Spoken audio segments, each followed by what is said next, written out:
We're going to do our next panel. This is one of my personal favorites, really looking at what happens when you look at digital, government, public sector, healthcare, bringing it all together and seeing what the possibilities are. So let's bring on our panel. A warm welcome for David, and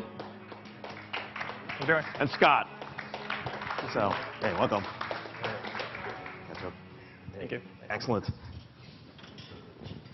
So what's exciting about this panel is we actually have all different parts of the public sector represented and all different parts of perspectives in terms of what actually is happening in digital and the sea of change. When we go back and think about what's been happening in public sector and government, there's been a movement around Gov 2.0 over the last 5 to 10 years. And what that is really about some things such as opening up data, opening up access, changing the way we look at citizens and constituents, and really bringing that to life. Real quick, let's do some introductions, talk a little bit about your role and the institutions, and in some cases, your role and some other things that you do in your other job. All right. I'm David Chou. I'm the CIO for the University of Mississippi Medical Center. We're the typical academic medical centers that you see in the U.S. There's about 136 of these across the board. 3 verticals. Healthcare, we have 8 hospitals, 25+ clinics. And the medical school, there's 7 different institutes, and a research vertical. We were accounted for about 10% of the GDP in Jackson, Mississippi, which is the state capital, and 2% of the entire state. So from the standpoint of being one of the largest employer in the state. Now, what's interesting about your role is you have both you have 2 jobs actually in your role. If you can elaborate real quick on that. Right. So my biggest challenge is how do I bring that synergy between all 3 verticals? So I'm running, I would consider 3 different entities within that under that one umbrella. Okay. David? Yes, so my name's David Bray. I wear 2 hats. In this role here at this event, I'm actually in a personal capacity. I'm also an associate at the University of Oxford doing cybersecurity and culture. But as you can tell by my Twitter handle, I also, in official capacity, also serve as the Chief Information Officer at the Federal Communications Commission, where I believe my job is that of being a human flak jacket as well as a digital diplomat. We are trying to move from having 207 different IT systems to ideally in less than 24 months have a common data platform where we have 207 different modular instances on top of that data platform itself, but ideally get away from all the legacy IT that we have now. And for all public purposes and public record, your views today are all personal. Yes. And any context in a larger level is really your views in terms of what happens in broader trends. Exactly. Okay, Scott. I'm Scott Barnwell. I direct the Business and Public Technology program at the city of Asheville, North Carolina, which is a city of about 85,000 people in the heart of the Blue Ridge Mountains. And I think it's perhaps unique. I haven't seen anybody else here quite doing what I do in that working in a local government context where the services and mainly services that we provide to our citizens are so tangible, things like sanitation and filling potholes and really tangible government services that people rely on day in and day out. So let's start there. That's actually a good point. So there was a promise of Gov 2.0 5 years ago. We could crowdsource a pothole. We could crowdsource different things. We could actually look for city services. We could bring in volunteers. I mean, at the basic municipal, local level, has that happened? Are we even closer to this? It's starting to happen. I think it depends on where you look. We like to think it's happening in Asheville anyways. Gov 2.0 is all about putting government back in the hands of the citizens, actually making citizens engaged members, almost part of the government. So they work with us as collaborators, as partners. One way we've done that is through a collaboration with Code for America, which is a national nonprofit based here in San Francisco. And through that, they have a number of programs that help to make the experience between citizens and government more beautiful, more meaningful. And one of those programs is their Brigade program, which essentially helps to foster local groups of civic tech volunteers, and that's a really interesting piece of this.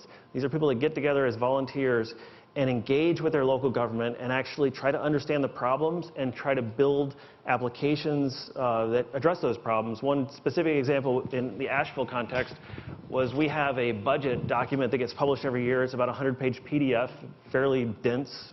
I don't know that anybody goes to our website to download and read that thing. I certainly wouldn't. However, a lot of people are interested in how the money is being spent. We've got a budget of $132 million. Where is that money coming from and where is it going? And so the brigade took that on and built a visualization tool. It's avlbudget.org, delivered that to the city, and now that is the way that the city interacts with the community in terms of explaining what the budget, how it works. So you improve transparency in the process. Absolutely. I mean, and it's all tied to transparency and open data, because without that budget data being open and accessible, those kind of collaborations couldn't happen. So it turns out you can find trends in terms of funding and donations and projects, and it's almost like a Sunlight Foundation project. Absolutely, absolutely. And it just makes it so much more accessible to members of the public to understand. And I think it takes away a lot of the suspicions, because suddenly it's available, it's open. If there is something that looks unusual, they can ask questions. The media can ask questions, and they do. So if something looks out of place, they will investigate, and they'll ask the hard questions, and usually there's a good explanation for it. Wonderful. David, on your end, what's going on? So one of the fun things we did at the FCC was about 9 months ago, we launched a thing called the FCC Speed Test app. What is it, like DSL speed test? Like, oh, is it kind of like that? It's crowdsourcing it. So you mentioned about crowdsourcing. So in the past, we actually paid for installations in homes. We also paid for cars to drive around and actually test your cell phone speed. But that was something that the government had to use taxpayer dollars to do. And so what we did instead was we actually put the code on GitHub. It's actually available. If you want to actually fork it, you can, or if you want to look at the code, you can. But if you choose to download the app to either your Google device or OIS device, it will actually test your connection speed, anonymously report that to a third party. We don't capture your IP address. Again, that's why we made the code open source. We don't know who you are within a 5-mile radius. That third party then shares it with the FCC. And what we actually have produced is the first crowdsourced map by provider of connection speed across the nation. Now, initially, we thought it was just going to be maybe 5,000, 6,000 people are going to use it. We found in the first 3 weeks alone, we had more than 50,000 people. And it was actually the 4th most downloaded app right behind Google Chrome on the iOS store. Wow. So I think it shows that the public is hungry to get into sort of the participation. In fact, I often say that it's really now about digital public service, because government is just one part of that triangle. The other part, most importantly, is the public itself. But it's also thinking about how do we work with nonprofits, how do we work with public-private partners. Really, in a representative democracy, it's actually how can we all do the business of we the people. So back to that, I mean, what was the savings as opposed to having done all crowdsourced versus the government paying for all these services out there? Right. So the app probably was like less than $100,000 for us to produce and actually get out there. We probably expect to see ongoing savings, probably more than $1 million on a yearly basis. So 10x payback. Yeah. Oh, that's wonderful. What's on your end? So for us, being a medical center, which is about 80% of our revenue, we're providing patients access to their records. I think that's a way of being digital, of allowing citizens a lot more access. But the one thing we really had to keep in mind is being geographically where we are located at. Coming from LA, being in San Francisco, infrastructure is not a problem here. But in Mississippi, there's lots of rural parts where getting connectivity is an issue. So I think from a government standpoint, the first thing they need to really lay out is that digital infrastructure, how to get people connected, and I think that's where they're headed, and they're trying to lay that foundation. As a state, Mississippi? Yep. Okay. So building that, okay. So that makes a lot of sense. So now we're talking about factors around digital government. Like, how do you define this? Let's go to digital public service. Actually, that might be a better term. What does that mean to you guys? Just allowing citizens to be engaging with the government sector. How are they going to be engaged with the government officials, whether it's through just regular lines of communication or social. I think it's changing that culture of communication. So can a patient in the state of Mississippi right now reach any doctor and connect with them? They could. The issue is not the communication platform. The issue is how do you get the doctors to buy in, to be receptive. I think that's the biggest challenge, because you're changing the culture of having doctors, even though they're on call 24/7, but now they have to be really on call and provide responses within a certain time frame, because that's what the consumers expect. Wow. It's happening here in the Bay Area, as you can tell. Like, physicians are getting they're getting inundated with emails, is what I've been told by my wife. So I'll leave it at that. So, all right, on your end. Go ahead. I was going to say, at the local level, I think digital government is all about 24/7 self-service, not having to go and stand in the traditional Department of Motor Vehicles line to get your registration tag, but being able to do that from where you want, when you want, essentially how you want, what kind of device you want to do it on. So just making that easily accessible, making that experience, making the design of that experience citizen-focused, citizen-centric. Clearly, the stereotypical DMV experience is a terrible design. We need to fix that. All right. So I think up until now, Gov 2.0 or digital public service, it's been a lot about providing more transparency, providing more information, sort of making things open to the public. I think that's just tip of the iceberg. I think what we really need to think about is can the public, by consent, actually participate in things at the local level, at the national level, in things that traditionally, just because we didn't have the computing power, we didn't have ubiquitous internet, had to be done maybe by government professionals. For example, folding at home, actually, I think would be a wonderful example of digital public service that actually did not get recognition. For those not familiar with folding at home, if you chose to download it onto your PC, Mac, or even you could actually have it as a screensaver on your PlayStation, it would use your available computing cycles when you were not busy on the machine to actually try and simulate how two-dimensional molecules would fold into a three-dimensional pattern. And I think to date it's found at least 4 new drug therapies that didn't require a government to actually have the massive computing infrastructure. To Kind of like the SETI thing, where you Yep. leave that thing on for the search for extraterrestrial life. Same exact thing. Got it. Now, you actually brought up some interesting points, right? Now, with digital, it's massive access. People can easily connect. What about fraud, and what about privacy, and how does that come into play? I'll start with you, David. David Bray, in terms of your privacy expertise from the University of Oxford. So I would say, I think the thing is that we need to be aware of is that actually by improving, you know, a lot of people often talked about trade-offs between, say, security and privacy. I think both are things we can do, particularly if we're thinking about, can we make more transparent the algorithms that we're actually using? That's partly why we made our code open source. As you could see from the get-go, by design, we're actually not capturing your IP address. We're not capturing who you are in a 5-mile radius. And so privacy is protected simply because the code itself does not capture that. I think in other instances, if we shift from being more of a model of capturing about identity and more about behaviors, you can imagine in a context like if we were concerned about some criminal behavior or something like that, if we made it about behaviors and you actually could have the behaviors actually be collected by the machine, then you could actually provide that to the defense as well as a prosecution that could argue on the basis of behaviors alone, do we have reason to then unlock and actually identify who this person actually is? And I think that's a way of actually still protecting civil liberties as well. Makes a lot of sense. Any comments on both your ends, on privacy? Or Well, I think from a medical record standpoint, that's, healthcare is one of the most secure and protected vertical out there. It's really a matter of the culture in your organization.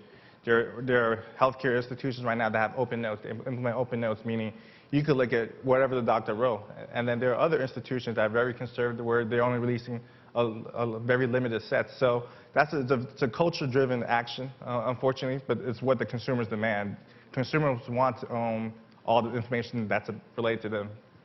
So, I was going to say, at the local government level, we really look at, quite honestly, government data as being open by default. So it's really the exception of information that would be considered secure or not releasable. And I know that varies state by state, at least here in the US. In North Carolina, the public records laws make it very clear, with very few exceptions, that almost everything we gather is public record and has to be released upon request. So we're trying to take that a step further, and just by building an open data catalog, we're trying to publish data up front and center. So for example, there's a long way to go, but some cities are now publishing everything from payroll records to permit records. Basically anything that you deal with your local government can be made accessible. So instead of being reactive like in the federal site with a FOIA request, right, you're just pushing it just out. Pushing Every it state out. has their own version of FOIA. But, absolutely, and I think a Freedom of Information Act for those. Right, and what we've learned from that is by doing that, you can actually create a tremendous amount of value. Actually, you don't create it. Other businesses come in and create value. So for example, about 6 months ago, we started pushing through an open data catalog all invoices, all purchase orders. Essentially, everything we buy at the city, you can get the details of who it was bought from, what it was, what the quantity, what the price was. And then a company called Smart Procure came along and started collecting all that information. And they took it from us, they took it from other places.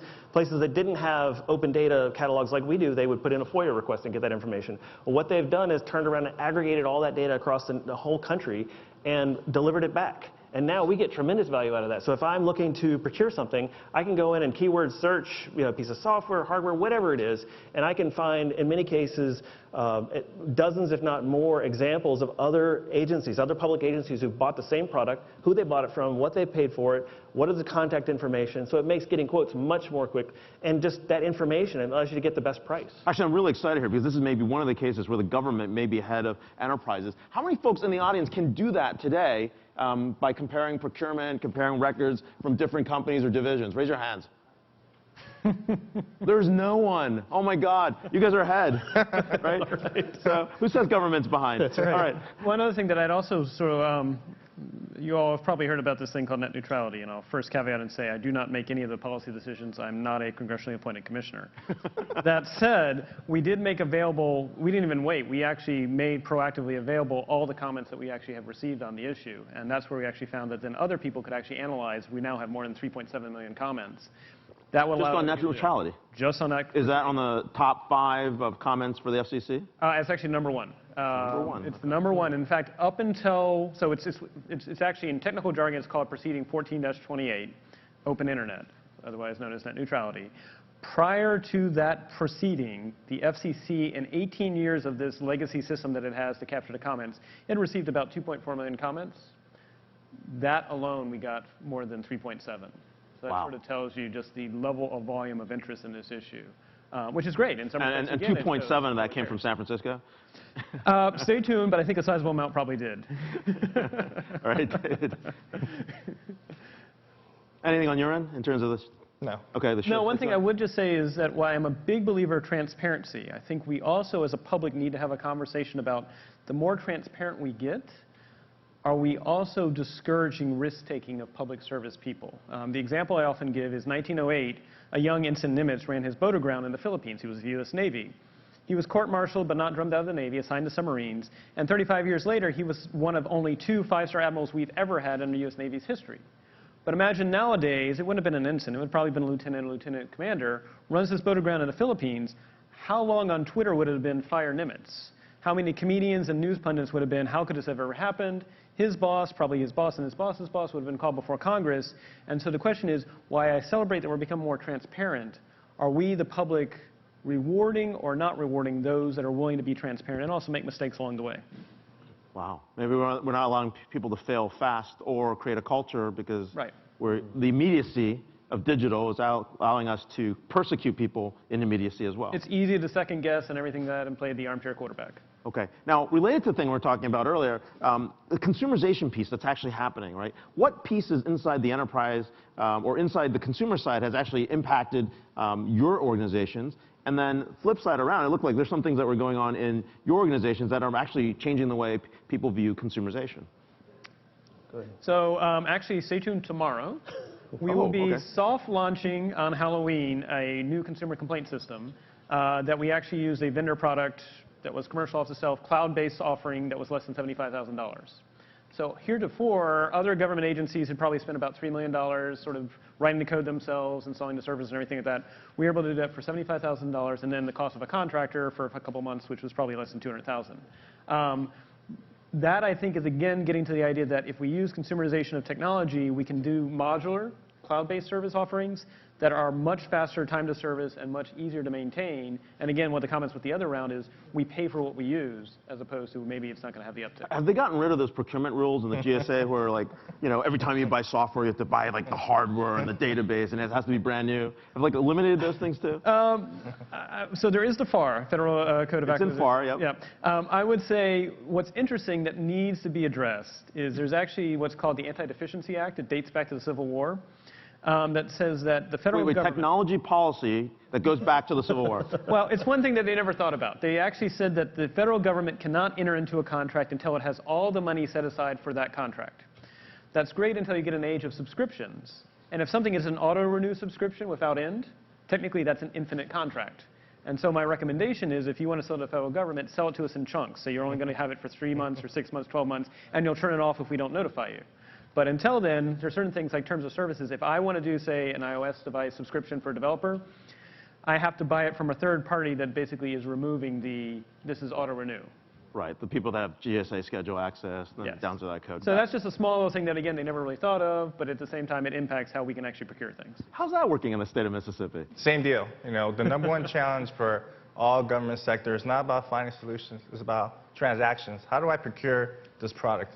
There's a few vendors out here that we're trying to work with in contracting. It probably goes on for 6 to 8 months. So procurement is probably the biggest hurdle for any public sector for us because we're 11% of our budget comes from state appropriation funds.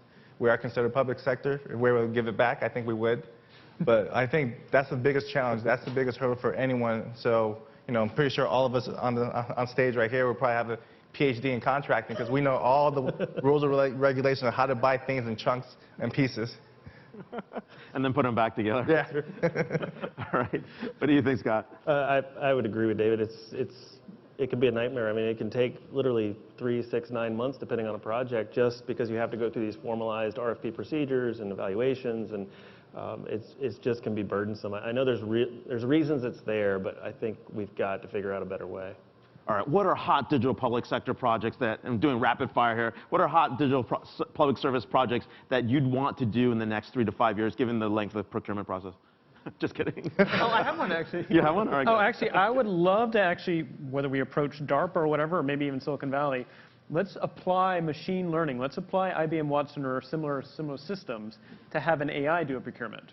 And I know that sounds crazy, but except when you think about it, they actually already had a competition that was won to actually see if anyone could write an algorithm that would grade essays as good as a third-grade teacher.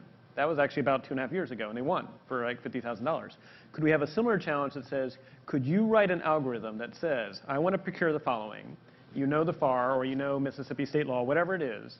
Based on that, pull together the procurement package for me, advertise it, 2 weeks later, evaluate those that have been received, and give me the top 5 solicitations there that then a human can take a look at it. I mean, so basically use the machine to do the procurement. That's a challenge. Anybody want to take that on? That sounds very interesting. Or just take it back to the basics. There's got to be someone in this region that could build a brand, a newer look and feel EMR, electronic medical record. You don't like mumps? Mumps or COBOL. I mean, those guys, we had a conversation earlier. Those guys are going to get paid a ton of money because that's going away. But in the healthcare vertical, they're still around. Those are probably what's running on some of these enterprise systems out here. Newsflash, hot skills in healthcare, mumps, COBOL. What else? What other technologies are coming back to life? CRM. CRM? Okay. It's going to have to be more patient-centric focus. Okay, cool. All right, Scott? I think one of the most exciting things we're working on right now is our disaster recovery plan, which is actually pushing all of our disaster recovery to the cloud. So as opposed to old school building facilities that are not very geographically disparate, using the cloud to both have a disaster recovery program that you pay as you go, so it's much more cost effective, and also that can actually be tested, which is something I know at least at the city we would aspire to, but never were able to actually achieve to actually fail over and test disaster recovery. So that's a big thing. You've got a lot of bunkers you could use. Some declassified, I think. If I could toss out one other interesting challenge, I think, so if public service is what we choose to do that we can't do by ourselves, there might be this interesting model where we take sort of like Kant's categorical imperative or the golden rule, do unto others as you would have them do unto you, and change it slightly, say do unto others as they would permit you to do unto them. And so permission-based. In a permission-based, so exactly. In the digital realm right now, if I want to set my privacy settings for any platform, I've got to go to Google, I've got to go to Facebook, I've got to go LinkedIn and set my own privacy permissions. But what if instead there was an open source app where you could express your permissions for privacy, you could express your permissions for information sharing, whether it's in a medical context, whether it's just in a social context, and then any platform that wants to actually engage with you for information sharing has to negotiate with that open source code as to what you permit to be shared. And so you actually have control over it as opposed to going to each platform and actually having to individually set your settings.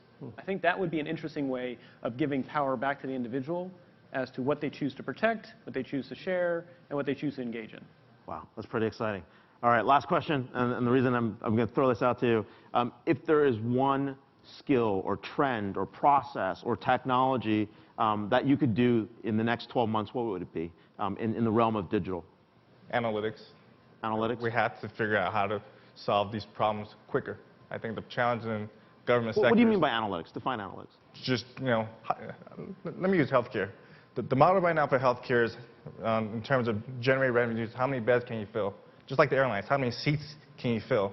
The new model of healthcare is keep my hospital empty because it's all about prevention. We don't want folks to come to the hospital in the future. If you come to the hospital, it's because you need surgery or something complex.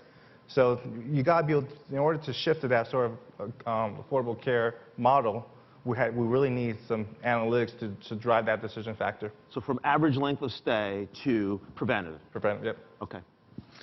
Modular remixable services in the cloud, so that instead of whenever Congress or administration wants us to do new engagement, we roll our own system from top to bottom.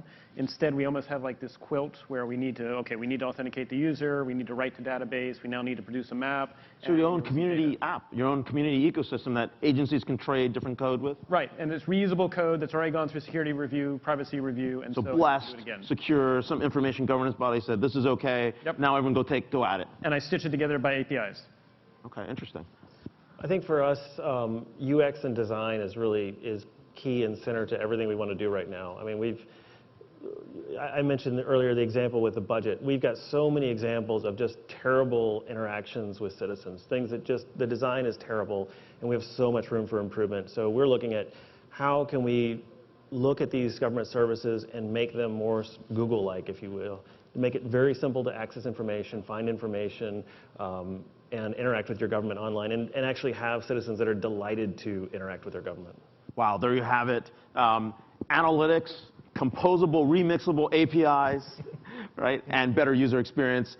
Thank you so much for this wonderful panel. We'll get to questions. A round of applause for our public sector digital government panel. Thank you. All right, any questions from the audience? Oh, we've got one right there. And two, actually. Here we go. Got three. Three. Oh, right in front too. Four. All right. Chris Reyes from from Dell. Wait. You're from airline to high tech. That's right. We're still contracted. I'm everywhere. Okay. I had a question as far as when I think of big data on the public sector, obviously the largest one is the one that's been for a while, which is census data, probably the original big data. How are you looking at census data, and how are you how is big data changing how you look at your constituency on a hourly, daily basis, as opposed to that every 4 years type of census data collection? So I think well, I can't speak for the U.S. Census Bureau. I think what we're trying to do is be able to present the services that FCC engages in with the public, with our nonprofit partners, with industry, on a geographical basis, because that makes much more intuitive sense than, oh, I think I'm doing something with licensing and it has to do with FM, AM radios, and then I finally find it. If instead you can do your zip code and see what are all the different services that are available there, it's much easier to find. So I think it's moving to location-based as opposed to taxonomies. Okay, very cool. No one else is using census data. Let's move to the next question. And we also have a question up here in the blue bean bag as well. So. I think I got the mic. All right. Psych. Michelle Dennedy, I'm the Chief Privacy Officer for Intel Security. I actually was just reading from the FCC today that there's a case that was brought against a telecommunications provider as a privacy case, and with damages included for security. And I wondered if, is this our first federal breach law? Is this a message for things to come? And do you get the staff to go after these cases, if so? So again, I do IT, so I don't actually oversee the enforcement actions, but we do have both a public safety bureau and an enforcement bureau. In fact, when the FCC was actually created back in 1936, it was for enforcement of quality of service issues regarding wired or wireless. And so I think what you're seeing there is actually a fine that says not protecting privacy is a quality of service issue, and therefore you will see enforcement actions if it involves telecommunications. Okay. Anybody else want to jump in on the interpretation of the FCC rule? Okay. All right, next. Hi, this is Robert Brown from Cognizant. Far right. Over here. I had a question for David Bray. From an FCC standpoint, we've been talking about digital and understanding the customer for the better part of the last day and a half, and all of the amazing new technologies that allow things like Netflix, Amazon, movies on demand, HBO Go, the ABC Watch, all of those new paradigms. From your guys' perspective, here's the question. Are you, I think the only touch I have ever had as a citizen with FCC is to complain about a content that I saw on a commercial at a mealtime with my children. Right. It wasn't a Super Bowl, was it? What's that? It wasn't at a Super Bowl, right? No, not a Super Bowl.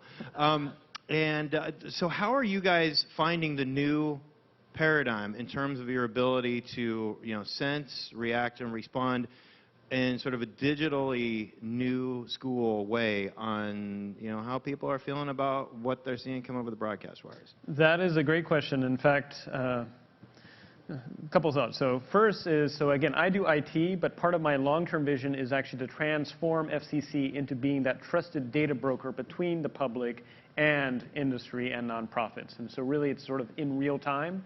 Right now, I mean, most people don't realize the big thing that FCC does is it does auctions of spectrum, as well as it does licensing for spectrum, but usually those are for 10-year leases. And you can imagine the world we're getting into where spectrum is more and more important, you might want to shrink that down to being 1 year to maybe even 1 month in the future. And so that needs to have us be much more rapid and much more agile in how we interact with the public.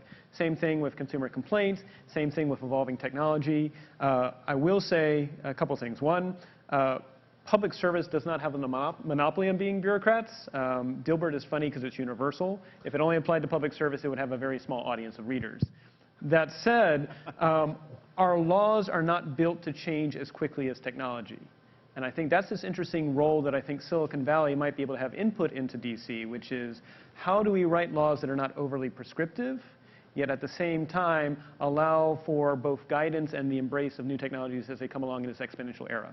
And so at least on the IT side, I'm trying to architect this so that the FCC is this trusted data broker that can be much more nimble than it has been in the past.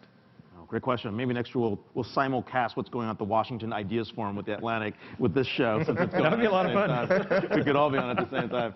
All right, Ben, last question. So you guys are in public sector and you're typically saddled with archaic unions. How are you dealing with the actual people change with all this cool technology coming in?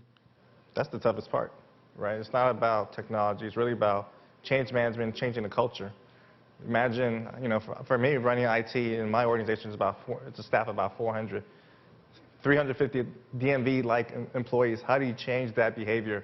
That's a challenge right now. So it's not about senior leadership saying this is what we want to do. It's really about changing that behavior within the organization. Making it meaningful for them, right? And so that they can see there's a shift in their quality of life as well. Yep. To echo that, I mean, the average person has been at the FCC for 15.5 years. You're a young'un. I will be the young'un for quite a while. I have people that have been there for 40 years or 50 years that are still working in IT. I have a 76-year-old and an 80-year-old. And so when we announced, we recently made a decision, we are moving all our servers off-site. Several of those people actually gave birth to those servers 15.5 years ago. And so they're seeing their baby leave. They're also seeing that was their job, was to maintain and care for those servers. We also have contractors that we're also helping, and they know that those contractors are going to be let go. It'll save taxpayers money, but they're losing their friends or relationships they've built. And so I think when we talk about modernization and transformation, we're also talking about loss. But that's the role of a good leader. And so what I try to do with them is, one, get their buy-in that clearly we can't do what we've always done because it's not sustainable. They'll agree on that. And then I'll say, I know this is going to be hard, but along the way, can we find things that will bring you joy? Because people sign up for public service usually for a purpose. They may have lost it because they banged their head against the wall so much. But if we can rekindle that joy, maybe we can have that startup mentality in an 80-year-old organization. All right. Yep. I would echo David's comments, and I would add to that I think going forward, we're extremely strategic about any new hires because we see that as really the opportunity. So, for example, we did an experiment this summer with our latest hire. It was a developer and designer, where we actually did the assessment for that person all via GitHub. So we gave them a project, which was a real project for the city. They had to build a dashboard that measured graffiti and response times of the city in terms of dealing graffiti and the cost associated with that. And they had to deliver that something. We didn't want a finished product. They had 5 days. All of them had jobs. But we gave that as an assignment, and it was all open. It was all on GitHub. Candidates could see each other's work. But that's how the real world works, and we thought that would be a really interesting way to approach it. And then during the interview process, we could just focus on the soft skills, which are, I think, equally important.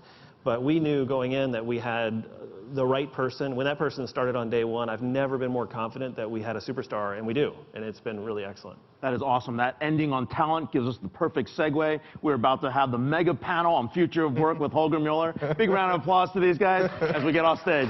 Thank you. Good job, guys.